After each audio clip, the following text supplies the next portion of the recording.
हिमालय के महल में आज उत्सव का दिन था। राजा हिमवान की पुत्री माता पार्वती का विवाह स्वयं भगवान शिव से होने वाला था।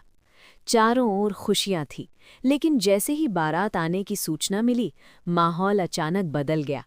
दूर से अजीब सी आवाजें आने लगी, डमरू की गूंज, भयानक हंसी और डरावनी चीखें। जैसे ही बारात नजदीक आई, सबकी आंखें फटी की फटी रह गईं। कोई भूत था, कोई पिशाच, कोई कंकार नाच रहा था, कोई अघोरी हंस रहा था, और उनके बीच दूल्हा, भस्म से लिपटा शरीर, गले में सांप, जटाओं में बहती गंगा, आंखों में गहरा रहस्य। ये रूप देखकर माता मैना का दिल दहल उठा। वो घबराकर चिल्लाईं, पार्वती, ये कैसा दूल्हा है?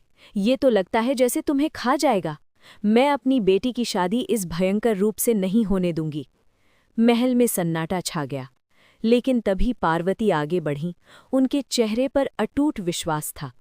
उन्होंने शांत स्वर में कहा, माँ, ये रूप आपको भले ही डरावना लगे, लेकिन ये वही शिव है जिनकी तपस्या के लिए मैंने जन्मों का इंतजार किया है।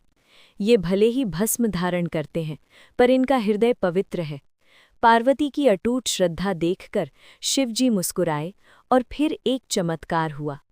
ये भयानक रूप धीरे धीरे बदलने लगा। सांप गायब हो गए, भस्म हट गई, और सामने प्रकट हुआ एक दिव्य, तेजस्वी, सुंदर स्वरूप। पूरा महल प्रकाश से भर गया। माता मैना की आंखों में आंसू आ गए।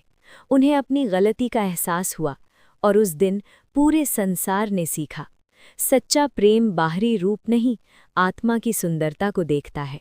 शिवजी ने पार्वती माता से विवाह के समय जो भयानक रूप धारण किया था, उसे अघोर रूप या भूतनाथ स्वरूप कहा जाता है। जब भगवान शिव ने माता पार्वती के प्रेम और उनकी माता की भावना को समझा, तब उन्होंने अपना भयानक अघोर रूप त्याग दिया और एक अत्यंत सुंदर, तेजस्वी, राजसी स्वरूप धारण किया। इस दिव्य मनोहर रूप को दुनिया में सुंदरेश्वर या सुंदरेश्वर के नाम से जाना गया।